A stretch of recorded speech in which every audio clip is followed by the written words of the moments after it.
ஏன் நான் இந்த கேள்வியை மட்டும் முன் வச்சேன் அப்படின்னா, நான் வந்து ஒரு இளங்கலை கல்லூரியில நம்ம வந்து ஒரு பொறியியல் நம்ம கம்ப்யூட்டர் சயின்ஸ் படிச்சிருக்கேன்.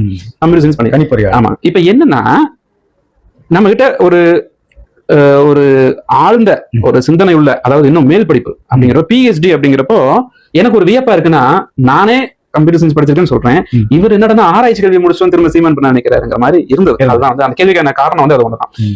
போடிநாயக்கனூர் சட்டமன்ற தொகுதியில அவங்களை அறிவிச்சிருக்காங்க அப்படிங்கிறதுக்கு பின்னால ஏதாச்சும் வரலாறு இருக்குங்களா? என்ன காரணம்?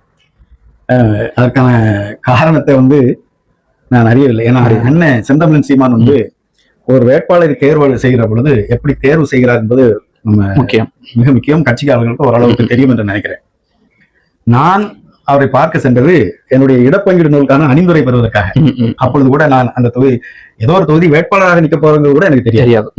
ஆனால் தலைமையிலிருந்து என்ற ஒரு போன் பண்ணி கேட்டாங்க, ஐயா போடிநாயக்கனூர் தொகுதி வேட்பாளர் பண்ணா நீங்க போவீங்களா அப்படின்னு. அப்படி கேட்கிற பொழுது நான் சொன்னேன், அண்ணன் செந்தமிழன் சீமான் என்னை எங்க நிப்பாட்டினாலும் நாங்க வேட்பாளரை போட்டிடுறோம். சிறப்பு. இதுதான் அடிப்படையாக நான் சொன்னது. நான் தயாராக இருக்கிறேன் சொன்னேன். நீங்க ஒரு பேராசிரியர், இப்ப சட்டத்திறனியாவும் இருக்கிறீங்க, அதனால நீங்க போடிநாயக்கனூர் நிக்கிறது சரியாக இருக்கும் என்று அண்ணன் விரும்புகிறார். இதுக்கு முன்னாடி வந்து இந்த வேட்பாளர் பற்றி தேர்வுகளை நேரடியாக கூப்பிட்டு பேசுறதோ செய்யறது எதுவுமே இல்லை. ஆனால் என்னுடைய தன் விவர குறிப்பு எல்லாமே பார்த்துருக்கேன். என்ன நன்றாக தெரியும். அதனால போடிநாயக்கனூர் தொகுதியில் இவர் போட்டியிட்டால் சரியாக இருக்கும் என்று அண்ணன் நான் கருதுகிறேன். அந்த கருதலுக்கு அந்த அவருடைய எண்ணத்திற்கு ஏற்ப நான் இங்கே களமாடுவதற்கு தயாராக இருக்கிறேன்.